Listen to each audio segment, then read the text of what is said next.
So these points, now we are able to see here 3 different points corresponding to each pillar we have plotted.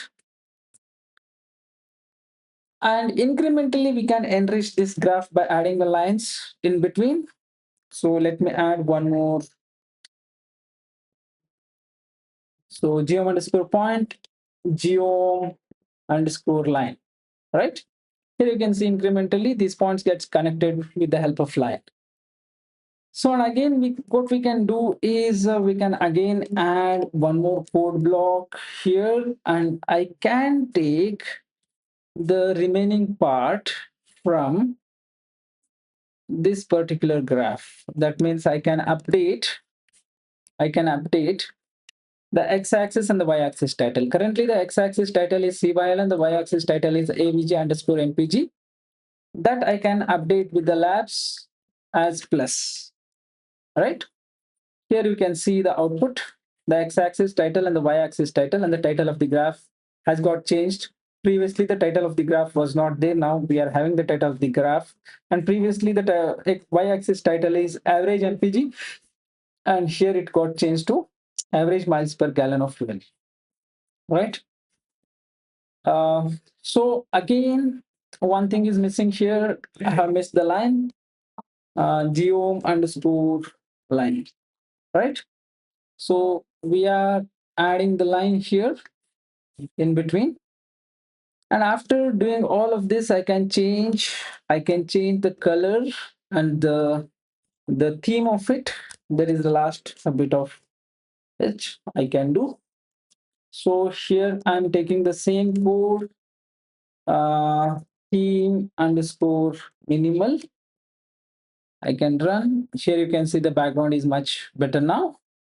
And one more thing you can also do is I'm theme underscore minimal I'm keeping. And again, let me check if color also I can change. In case if I change the color, it is very much. Color is equal to CYL. Okay, color of the point. See here, you can see the color of the point getting changed, right?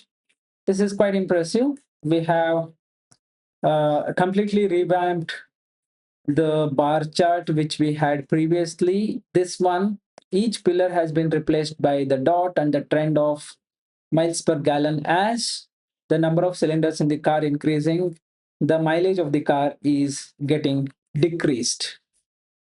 So we have reached to the final conclusion of this particular conclusion. In this program, what we have done.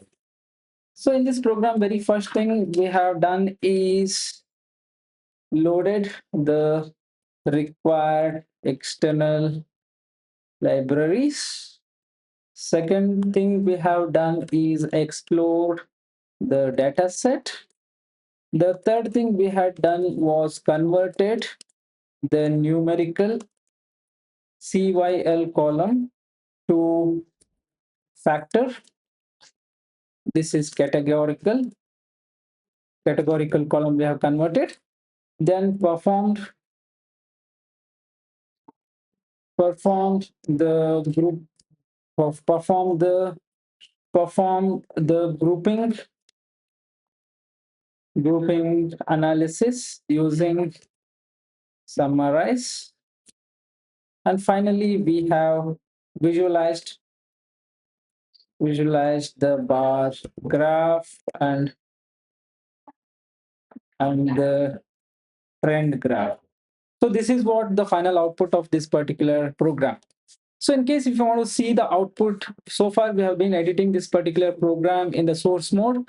In case if you want to see the output in the visual mode, you can always do. You can go to switch to the visual mode.